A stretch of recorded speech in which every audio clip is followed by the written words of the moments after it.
Hi everyone, welcome to another video. In today's video, we are going to be discussing how you can increase your brain's energy to work faster, be more efficient, and double your income in the next 30 to 45 days. So without further ado, let's just dive right into it.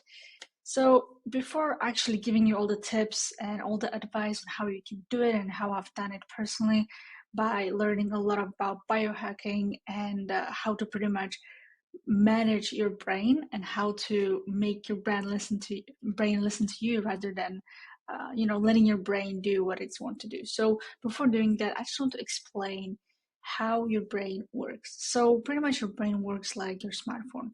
Instead of it being clogged with media, apps, and notes, it's clogged and drained by things in your diet and environment. So before you buy a phone, well, right after you buy a phone, it's a new phone. All of this, like, the battery is over 100%. It has no apps, it has no photos, nothing. It's new and it's fully charged and is very fast and efficient. But time after time, after you download more apps, after you take more pictures, after you use it daily, every single day, the battery health drops, the efficiency and the speed of the phone drops, and everything just becomes slower. The same applies with your brain. Like, the more you clog your brain with apps and media, the slower it will be, But essentially, what we mean by apps and media and notes and all of that when it comes to brain is usually the diet and environment that you're in, right? So here is why this is so important for you to know. Your brain needs energy to perform. It uses up to 20% of your body's overall energy. So imagine that. Imagine you have only 30% of your energy every single day. How on earth can you work efficiently if you have such a low energy and your brain is also in a very low energy mode? So therefore you cannot really work and you have brain fog, you cannot make decisions, you feel so tired. So that is why it is so important to never neglect this brain health and making sure that you have optimal energy every single day. Now, the energy is created in your body, in your cells. And in every cell, there are hundreds of tiny descendants of bacteria called mitochondria. And mitochondria is responsible for your brain's energy. And a couple of side effects of mitochondria is fatigue, could be brain fog, could be, lack of decision making, you cannot make decisions, you crave sugar, and you lack focus, as well as you forget things. So your memory is also suffering as well. So that's how it works. And that's pretty much, just wanted to give you an explanation of where is this all coming from. Now, when it comes to fight or flight response, you maybe have heard of this before, but it's a response that your brain perceives as a threat. So your whole energy is directed into the systems necessary to either kill or run. So in the past, as humans, the only two things that our brain was designed to, and still is, to either hunt or kill or run, pretty much. So that's why it's called fight or flight response, right? So it means that we were designed to either run from the threat or run towards the threat. So our bodies and brains cannot distinguish between the threat and perceived threat. They react in the same way to any stimulus. That's why it's important to watch out for your thoughts and the things you consume on the internet, because they seem harmless, but as you can see, they eat up your brain's energy and leave you in a place of fatigue and distraction. So the number one thing of the main thing that is stealing your brain's energy is being exposed to fight or flight mode constantly. So your stress levels are super high constantly. It doesn't mean like you see something and all of a sudden, but it could be even without you knowing about, subconsciously. And that's by scrolling on social media. You see something disturbs you and you start to have this fight or flight response. And the more you do it, subconsciously or consciously, you are going to build this habit of constantly being in this mode.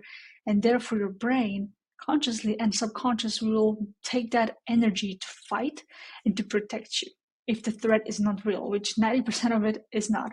Because mostly what we do, we imagine these scenarios. We start to be scared for no reason. We read something in the news and then all of a sudden we feel this fear that this will include us, all of these bad news and stuff. That's why I hate news and I don't read news ever. So I recommend you stop reading news if you are right now, so you can protect your brain's energy and use it where you need to use it, in your business, And yeah, that's super important here. So as I've said, the more you're exposed to the stimulus and all of the stimuli, the more fatigued you'll become. Now, I've talked about like how this works, why is this important, and how it pretty much works in general. So now the question is, how do you actually go about increasing your brain's energy so you can double your income in the next 30 days? It's very simple. Stop doing the things that make you tired and that make you pretty much weak. Weak in terms of your brain is weak. You cannot make decisions. You cannot remember things, and that's what I call a weak brain, because you need your brain to make decisions as a business owner, right? So write down everything that you know right now that is slowing you down, and be as specific as possible. Don't hold back. No one's going to read it. No one's going to judge you. It's for you and for your own growth, and for you to actually find all these things that are blocking you, they're stopping you from your way to success, because these things can be really unconscious, subconscious, and you may not have no idea about them. That's why journaling, that's why self-reflection, and just pretty much becoming self-aware of what are those behaviors, what are those things that are taking your energy, making you tired, making you weak, and identify them, write them down, and really ask yourself, like, go back 7 days and try to analyze what took your energy, what distracted you, what created this fight or flight response in your brain that pretty much stopped you from your work, and you felt like you cannot work because you were distressed and you were angry, you had this all wave of emotion. So go back and think about what are those activities and what has been for you in the past 7 days. Now, add more energy to your brain by doing these things. So first, add glucose or fat to your diet. So the best way is to like combine them and create like a hybrid system for both. So making it strategic, because you don't want to like overdose on glucose, because it will spike your insulin and you will pretty much like when you eat a candy or eat something that has sugar in it, you will see your insulin spike, and all of a sudden you feel this drop of energy right after that, which is super detrimental. It will cause you brain fog, and it will be harder for you to focus. So what's important is to combine it in a hybrid model. About this, I will talk in a different video, because adding more fat to diet, which is also very important. I will make sure that I will explain it in more depth in another video. But for you now, it's important you know that your brain runs on glucose and fat. So if you combine it in a healthy amount, you will see that all of a sudden you will have stable energy and your brain will function better. So get more high quality sleep. So make sure you have at least 4 or 6 sleep cycles during a 24-hour period. And REM sleep is super important. So make sure you have a high performing night routine in place, where you unwind, when you relax, and when you prepare yourself for a good night's sleep, which is super, super important. And that's how you gain your energy in general. So you can also take that 20% of your overall energy for your brain. So sleep, never ever neglected. Now, it's really important here to avoid stress. As I've mentioned here, in a fight or flight response, you want to avoid as many spikes of cortisol as possible. So cortisol is a stress hormone. I shouldn't be here, but it's essentially a stress hormone called cortisol, right? So you want to eliminate as many spikes of it as possible, so you can be in a calm state. Because when you have high pressure, your heart is beating so fast and you are stressed out, you cannot really sit behind your desk and work. You cannot really force yourself to focus. You have to calm down and prime yourself to pretty much being calm and focused. So that's why you want to avoid stress as much as possible. And lastly, you also want to avoid various toxins in your environment and diet. That also be in environment could be like the air that you breathe, in which environment you work, as well as even people, because people take a lot of energy and they create you all of this stress and something that you really don't need. So that's what I mean by environment. Your external, where you work, so your air, and all of that, the environment, as well as people. And diet, the water you drink, the foods you eat, because these days most of the foods as well as beverages are filled with toxins without you even knowing about it. Again, about this, I will record another video, but essentially for you to remember is that try to avoid these as possible. If you know that some foods, some beverages, and some environments are toxic, don't do it. Avoid them at all costs. Now, as I've mentioned here in the beginning, so pretty much your energy is created in your body, in your cells and mitochondria, and you want to strengthen it, because if you strengthen it, you will have more energy and you will function better. So to do that, it's healthy to stress it a little bit.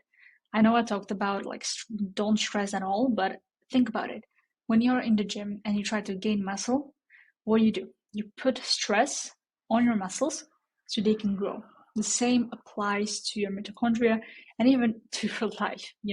If you put a little bit of a healthy stress to it, you will see yourself grow. That's like going slightly away from comfort zone so you can grow, because growth is outside of comfort zone. So if you go a little further each time, you'll grow more each time. The same applies to your mitochondria, to your cells, and to the health of them, pretty much. So the key takeaways of what I've just talked about today is that the lack of your brain's energy is caused mostly by your environment in which you're in, the food you eat, the water you drink, the types of lights even, and also some form of exercises. So there are many lights that also, your eyes, they can sense a lot, so the type of lights also pretty much affects your energy, your mood, and everything pretty much that you do. So yeah, about lights, I will do another video, but just so you know, there are many lights that can be harmful for you and also beneficial for you. So if you are aware of some lights that may, be dangerous or that you should avoid, then avoid them at all costs. Now, being exposed to stimuli from your phone, flashing lights, potential threats, and overall negativity is also not helping. So avoiding news, not using your phone as much, not using social media as much, not being exposed to flashing lights, as well as potential threats that are not even real. So that's mostly imagined. So avoid again, reading news, consuming negativity, being a group of people that are full of negative, because that's not going to help you with your brain and with your mindset as well. And lastly, reduce the stimuli to make the most important decisions first thing in the morning, or decisions of the day. Make sure you do them first thing in the morning, because you have clear energy, you have clear thinking, and you can think faster and think better. And you don't want to grab your phone immediately after you wake up, or you don't want to grab your phone as you're working, because that will increase your chance of being exposed to or stimuli that would just cloud your thinking. So make sure you do all those decisions, all the important work, before you check your phone, before you check social media, watch YouTube, watch news, which I highly don't recommend, or speak to anyone. So you can do it in a calm way, and so you can think clearly. So yeah, that's everything for this video. I hope you enjoyed. If you did, then hit the thumbs up. Also subscribe for more videos. As I've mentioned a couple of times in the video, I have many plans to go a little bit deeper in each of these topics. So stay tuned, because I'm sure it's going to help you out to grow your business and achieve your biggest dreams. So with that said, again, hit the like button if you like this video, and subscribe for more. See you in the next one.